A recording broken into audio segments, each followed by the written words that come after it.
नमस्कार दोस्तों, मैं अंतुष का जीएस पैशन पे स्वागत करता हूं।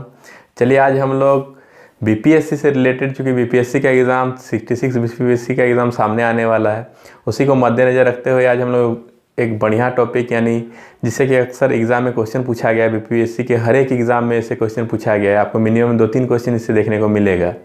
मिनिमम बात कर रहे हैं, इससे ज़्यादा भी पूछा जाता है। तो उसी से रिलेटेड जो भारत की जनगणना है, यानी उसी से आपका बिहार की भी जो जनगणना है, दोनों को हम लोग साथ में पढ़ेंगे। और इससे आशा करते हैं कि आपका एक भी क्वेश्चन नहीं छूटेगा एग्ज़ाम में, क्योंकि आप 59 से 62 वाला जो बीपीएससी हुआ था वो देखिए, 63rd देखिए, 64th देखिए, 65th देखिए। जो भी बीपीएससी हुए हैं उसमें जो जनगणना है उससे रिलेटेड मिनिमम 2 से 3 क्वेश्चन पूछे गए हैं। और ये आपका एक बढ़िया अपना स्थान रखते हैं क्वेश्चन के लेवल में। इससे एकदम आसान क्वेश्चन, डायरेक्ट क्वेश्चन पूछा जाता है। इस कारण इसको हम लोग दोनों, भारत की जनगणना और बिहार की जनगणना को एक ही साथ में पढ़ेंगे। अब समझते हैं कि ये जो आपका जनगणना है, तो ये जनरली किसका जनगणना किया जाता है? तो जो यहाँ पे मानव संसाधन है, क्योंकि मानव को संसाधन के रूप में कहा गया है, इसलिए हम लोग मानव संसाधन बोलते हैं। इसके लिए एक मंत्रालय भी बनाया गया है, नहीं, मानव संसाधन मंत्रालय।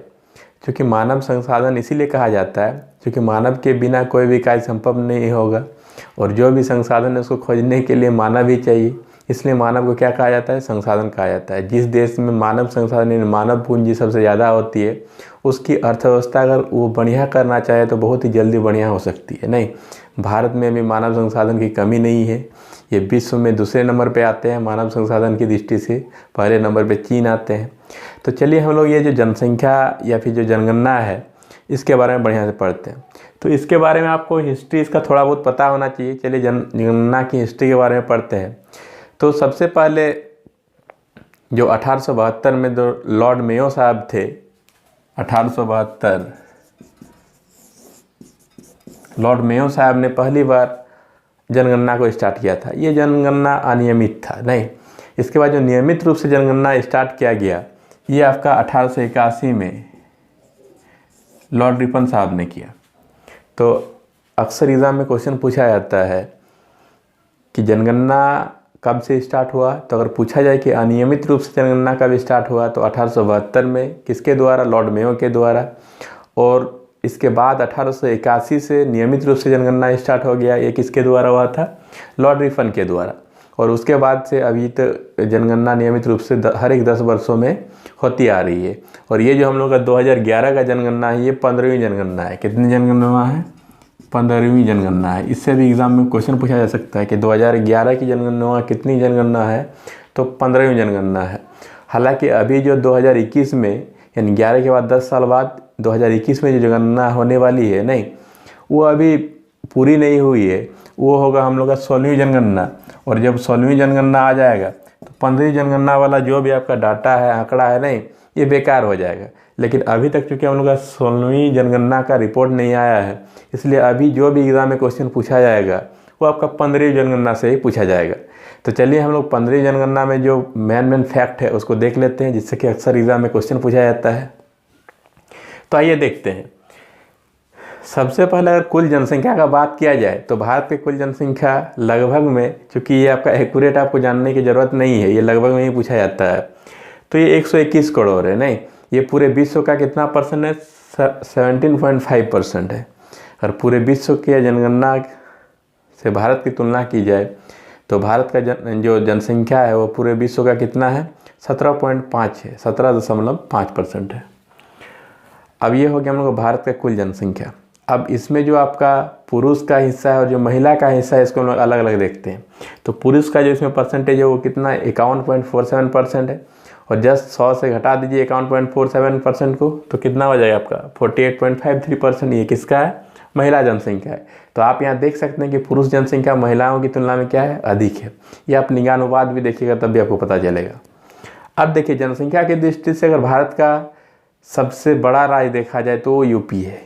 जनसंख्या की दृष्टि से भारत का सबसे बड़ा राज्य कौन सा है? हम लोग का उत्तर प्रदेश है। और जो हम लोग का बिहार आता है, ये जनसंख्या की दृष्टि से तीसरे नंबर पे आता है। जनसंख्या की दृष्टि से बिहार कितने नंबर पे आता है? तीसरे नंबर पे आता है। दूसरे नंबर पे आपका महाराष्ट्र आता है। तो सीरियली अगर हम लोग 3 राज्यों को देखें जनसंख्या के क्रम में, तो पहला हो गया हम लोग का यूपी, उसके बाद महाराष्ट्र और फिर तीसरे नंबर पे आता है हम लोग का बिहार। और जो सबसे कम जनसंख्या वाला राज्य है वो हम लोगों का है सिक्किम राज्य। ये फैक्ट आपको याद करना होगा। अब चलिए इसी को हम लोग किस में देख लेते हैं, बिहार में। तो बिहार का जो कुल जनसंख्या है ये आप लगभग में याद करिएगा, लेकिन साथ ही साथ जो इसका एक्यूरेट वैल्यू है वो भी याद कीजिएगा, क्योंकि 64 बीपीएससी में इसे हूबहू ऐसे ही क्वेश्चन पूछ दिया गया था कि इसका एक्यूरेट जनसंख्या कितना है। तो अगर बिहार का एक्यूरेट जनसंख्या पूछा जाए नहीं तो आपका है 10,40,99,452। 10,40,99,452 ये आपका एक्यूरेट जनसंख्या किसका है, आपका बिहार का। ये पूरे भारत की जनसंख्या का लगभग 8.7% है, 8.7%। ये भी आप याद कर लीजिएगा। अब अगर पुरुष जनसंख्या देखा जाए बिहार का और महिला जनसंख्या देखा जाए तो पुरुष जनसंख्या आपका 52.14% है और 100 से घटा दीजिए तो महिला वाला आ जाएगा यानी 47.86%। हालांकि ये डाटा आप देख के भी पढ़ सकते हैं, लेकिन मैं आपको एक बार बता देने के बाद आपका जल्दी याद होगा, इसलिए मैं एक बार इसको बता देता हूँ। तो बिहार में अगर पुरुष जनसंख्या देखा जाए तो कितना है आपका 52.14% है और महिला जनसंख्या कितना है 47.86%। अब अगर बिहार की बात की जाए तो बिहार में जो सबसे ज़्यादा जनसंख्या है वो आपका पटना ज़िला में है। कौन सा ज़िला में, पटना ज़िला में है। और सबसे अगर कम जनसंख्या देखा जाए तो शेखपुरा ज़िला में है। तो ये बिहार का हम लोग जनसंख्या देख रहे हैं, बिहार की जनसंख्या के दृष्टि से सबसे बड़ा ज़िला पटना और सबसे छोटा ज़िला क्या है आपका शेखपुरा है। ये फैक्ट आपको याद करना होगा, हूबहू इससे क्वेश्चन पूछा जाता है। अब अगर हम लोग बात करते हैं कि ग्रामीण जनसंख्या और शहरी जनसंख्या की, तो भारत की जो कुल ग्रामीण जनसंख्या वो कितनी है 68.8% है और शहरी जनसंख्या कितनी है 31.2%। 100 से घटाइएगा तो इतना ही आएगा। तो भारत की कुल ग्रामीण जनसंख्या 68.8% और शहरी जनसंख्या 31.2%। अगर ये बात किया जाए कि सबसे ज़्यादा ग्रामीण जनसंख्या भारत का किस राज्य में पाया जाता है तो वो राज्य है हम लोग का हिमाचल प्रदेश। कौन सा राज्य है, हिमाचल प्रदेश।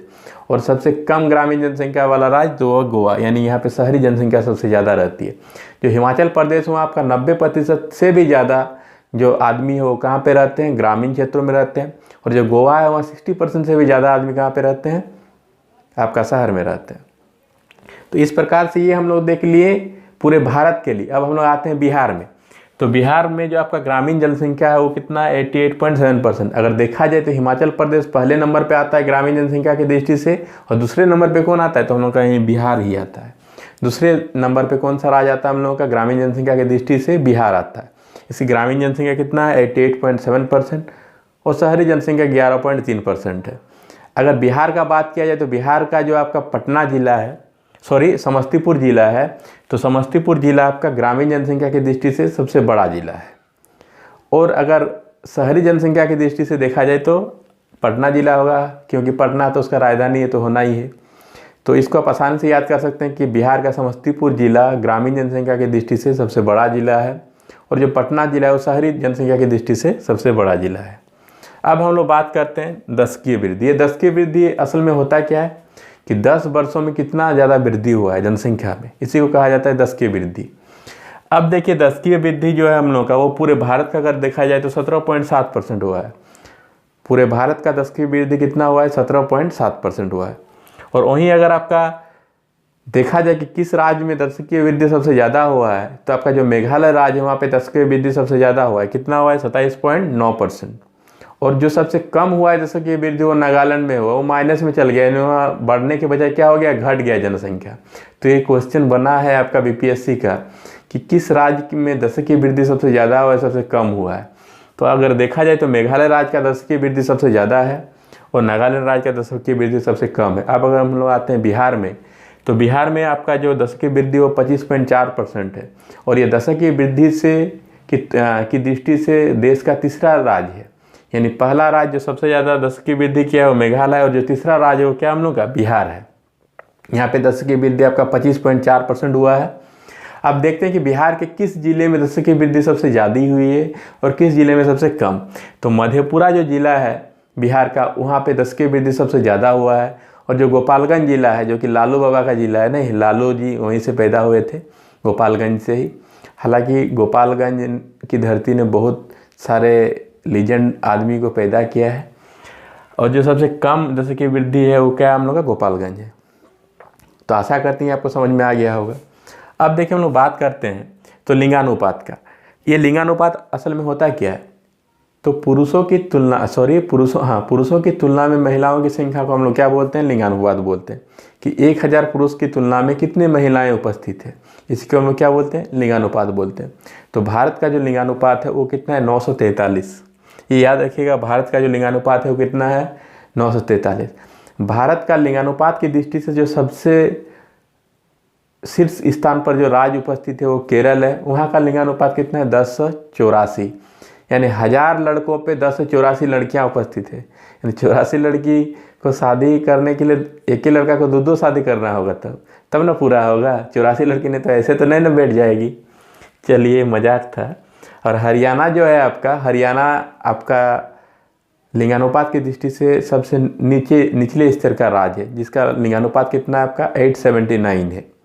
अगर देखा जाए शिशु लिंगानुपात, तो शिशु लिंगानुपात जो 0 से 6 साल के बच्चे होते हैं उसी के जो लिंगानुपात होती है उसको हम लोग क्या बोलते हैं, शिशु लिंगानुपात बोलते हैं। और ये शिशु लिंगानुपात की दृष्टि जो हम लोग का भारत में है वो कितना है, 918 है। अब देखिए एक चीज़ आपको देख के लगता होगा कि लिंगानुपात भारत का 943 है, लेकिन जो शिशु लिंगानुपात है वो 918 है। ये देख के आपको क्या लग रहा है कि आगे जो भारत का लिंगानुपात है वो सुधरने वाला या फिर खराब होने वाला। तो आपको देख के लगना चाहिए कि अगर शिशु लिंगानुपात 918 है तो आगे के समय में भारत का लिंगानुपात खराब होने वाला है। क्योंकि अगर लिंगानुपात ज़्यादा रहा तो तब ये सुधरता है, लेकिन यहीं पे लिंगानुपात क्या है, इसकी तुलना में कम है, तो आगे जाके भारत का लिंगानुपात क्या होने वाला है, खराब होने वाला है। अब अगर लिंगानुपात शिशु लिंगानुपात की दृष्टि से देखा जाए तो अरुणाचल प्रदेश जो राज्य हम लोग का उस शीर्ष स्थान पर है, उसमें कितना है, 972 है उसका लिंगानुपात। और जो हरियाणा है वो तो कम है, ये है, वहाँ पे कितना है, 834 है। अब हम लोग बात कर लेते हैं बिहार की। तो बिहार का जो लिंगानुपात है वो आपका 918 है। बिहार का लिंगानुपात कितना है, 918। यानी इसका जो शिशु लिंगानुपात है पूरे भारत का, वो बिहार का क्या है, लिंगानुपात है। अगर लिंगानुपात की दृष्टि से देखा जाए तो जो बिहार का गोपालगंज जिला है वो शीर्ष स्थान पे है। गोपालगंज जिला का लिंगानुपात 1021 है। कितना है, 1021। ये आपको याद रखना होगा क्योंकि एग्जाम का क्वेश्चन बनेगा ही बनेगा, 101% श्योर रहिए। और जो मुंगेर जिला है उसका लिंगानुपात सबसे कम है, वो कितना है, 876 है। अगर शिशु लिंगानुपात का बात किया जाए तो किशनगंज दोनों छोर पे, गोपालगंज इसके उत्तरी भाग में है और जो आपका पश्चिमी भाग में है। सबसे पश्चिमी जिला गोपालगंज हो गया, सबसे पूर्वी जिला क्या हो गया आपका, किशनगंज। अगर ऐसे देखा जाए तो एक दोनों में गंज लगा हुआ है। तो गोपालगंज का जो आपका लिंगानुपात है वो सबसे ज़्यादा है। और अगर शिशु लिंगानुपात का बात किया जाए तो सबसे ज़्यादा किशनगंज का है, वो कितना है, 971। और सबसे जो कम शिशु लिंगानुपात है वो किसका है, वैशाली जिला का है, जो कि कितना है आपका, 904। तो आशा करते हैं लिंगानुपात के बारे में आप समझ गए होंगे। चलिए अब हम लोग देखते हैं जनसंख्या घनत्व। तो जनसंख्या घनत्व किसको कहा जाता है, 1 किलोमीटर स्क्वायर एरिया पे, यानी 1 किलोमीटर स्क्वायर एरिया पे जितने आदमी रहते हैं उसी को उसका जनसंख्या घनत्व कहा जाता है। अब देखिए जो भारत का जनसंख्या घनत्व वो कितना है, 382 है। भारत का जनसंख्या घनत्व कितना है, 382। यानी 1 किलोमीटर स्क्वायर एरिया पे भारत में कितने लोग रहते हैं, एवरेज बात किया जाए तो 382 लोग रहते हैं। जनसंख्या घनत्व की दृष्टि से जो भारत का सबसे शीर्ष स्थान पर राज्य है, जिस राज्य का जनसंख्या घनत्व सबसे ज़्यादा है वो हम लोग का बिहार राज्य ही है। बिहार राज्य में 1 किलोमीटर स्क्वायर एरिया पे 1106 लोग रहते हैं। यानी बिहार का जो जनसंख्या घनत्व वो कितना है, 1106 है। अब अगर जनसंख्या घनत्व की दृष्टि से सबसे निचले स्तर का राज्य देखा जाए तो अरुणाचल प्रदेश है। उसमें सिर्फ 17 लोग ही 1 किलोमीटर स्क्वायर एरिया पे रहते हैं। हालांकि अरुणाचल प्रदेश में बहुत सारे पर्वत पहाड़ स्थित है, वहाँ जो मौसमी दशाएँ हैं वो भी सूटेबल नहीं है, इस कारण वहाँ पे जो जनसंख्या घनत्व वो कम है। और चूँकि बिहार आपका एक मैदानी राज्य है और वहाँ पे हर एक चीज़ का सुविधा उपलब्ध है, इसलिए बिहार का जो जनसंख्या घनत्व है सबसे ज़्यादा है। तो वो कितना है, 1106। अगर आपका जनसंख्या घनत्व की दृष्टि से अगर देखा जाए तो केंद्र शासित प्रदेश को भी अगर देखा जाए तो वहाँ पे दिल्ली में सबसे ज़्यादा जनसंख्या घनत्व हो जाएगा, वो आपका 11,000 समथिंग के आसपास आ जाता है।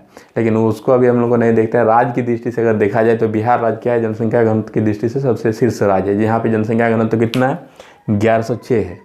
और अगर सबसे कम जनसंख्या घनत्व वाला राज्य तो अरुणाचल प्रदेश है, जहाँ पे 17 पर किलोमीटर स्क्वायर उसका जनसंख्या घनत्व है। अगर हम लोग बिहार का बात करते हैं तो बिहार का जनसंख्या घनत्व 1106 पर किलोमीटर स्क्वायर है, ये तो देख ली। लेकिन इसमें कौन सा जिला शीर्ष पर है, तो शिवहर जिला।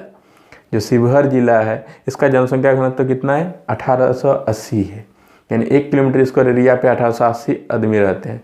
ये आपका बिहार का दूसरा सबसे छोटा ज़िला है शिवहर ज़िला, और इसका जनसंख्या घनत्व सबसे ज़्यादा है। अगर सबसे कम जनसंख्या घनत्व देखा जाए तो कैमूर जिला है, क्योंकि कैमूर में पहाड़ वगैरह स्थित है। कैमूर की पहाड़ी का नाम सुने होंगे, इस कारण वहाँ जनसंख्या घनत्व क्या है, कम है। और कितना है, 488 है। तो आशा करते हैं कि जनसंख्या घनत्व भी आपको क्लियर हो गया होगा। अब हम लोग देख लेते हैं साक्षरता को। तो भारत का जो साक्षरता दर है, लिटरेसी रेट है, वो कितना है, 73% है। और उसमें से अब हम लोग को देखना होगा कि पुरुष साक्षरता कितना है और महिला साक्षरता कितना है। तो पुरुष साक्षरता आपका 80.9% है और महिला साक्षरता कितना है, 64.6% है। तो अगर ओवरऑल देखा जाए तो भारत का जो साक्षरता दर है वो कितना है, 73% है। पुरुष साक्षरता दर 80.9% है और महिला साक्षरता दर 64.6% है। अगर साक्षरता दर की दृष्टि से सबसे जो शीर्ष राज्य है वो हम लोग केरल है, जहाँ पे कि आपका 94% जनता क्या है, साक्षर है। और सबसे कम साक्षर राज्य हम लोगों का बिहार ही है, जिसका साक्षरता दर कितना है, 61.8% है। यानी बिहार में साक्षरता की बहुत ज़्यादा ही कमी है, शिक्षा की बहुत ज़्यादा कमी है। चलिए हम लोग कोशिश करें कि इसको जल्दी से जल्दी क्या कर सके, बढ़ा सके। अगर बिहार का बात करते हैं, बिहार का साक्षरता दर कितना है, 61.8%, जो कि सबसे नीचे वाले स्तर पे आते हैं हम लोग। और यहाँ पुरुष साक्षरता देखा जाए तो 71.2% और महिला साक्षरता देखा जाए तो 51.5%। पुरुष साक्षरता कितना है, 71.2% और महिला साक्षरता 51.5%।